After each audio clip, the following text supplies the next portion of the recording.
Well, for more on that now, I'm joined by Oliver Farry, France 24's journalist from the International Affairs Desk. Hi, Oliver.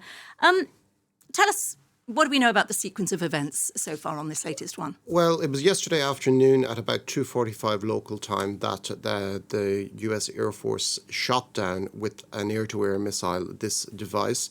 It is described as octagonal in shape. It's the third day running that the US military has shot down unidentified flying objects. On Friday, they shot down a device described as about the size of a small car off the coast of Alaska. On Saturday, the US downed a cylindrical object over Canada on the request of Canadian Prime Minister Justin Trudeau. And of course, this is just over a week after the appearance of a Chinese balloon over the United States, which the US shot down off the East Coast. China said it was a weather balloon. Washington rejects that, claiming that it was in the process of gathering data in an unspecified espionage mission. And the incident was serious enough for US Secretary of State Antony Blinken to cancel a planned visit to Beijing. Now, Beijing very much readily owned up to the balloon last week, but nobody has claimed ownership of any of these particular devices.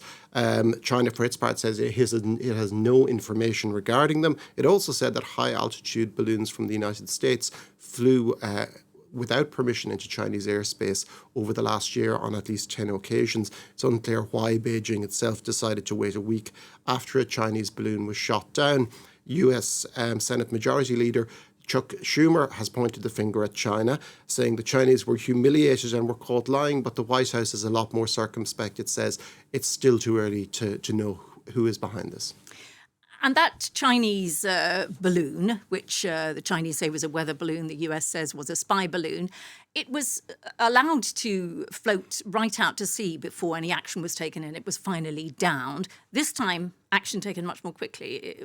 Why the change in approach? The most straightforward answer is these latest objects are flying at a much lower altitude, so about 12,000 metres. So even though they are a lot smaller, they pose a far greater threat to civilian aviation. And the fact they are smaller also means that they're less of a danger if they are taken to ground. With regard to debris, the Chinese balloon was about 27 metres wide, so very, very big.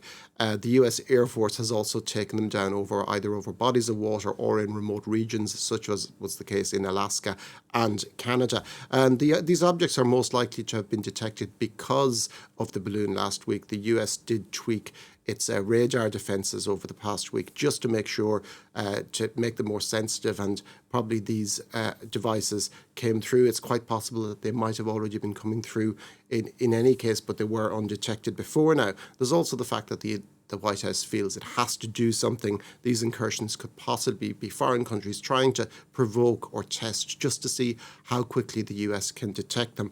Now, US authorities say that none of the four devices pose any kinetic military threat to the United States or people on the ground, but that in the long term, they could be a national security risk. Okay, thanks very much. And we'll have any more news on that as it emerges. Oliver Farry there.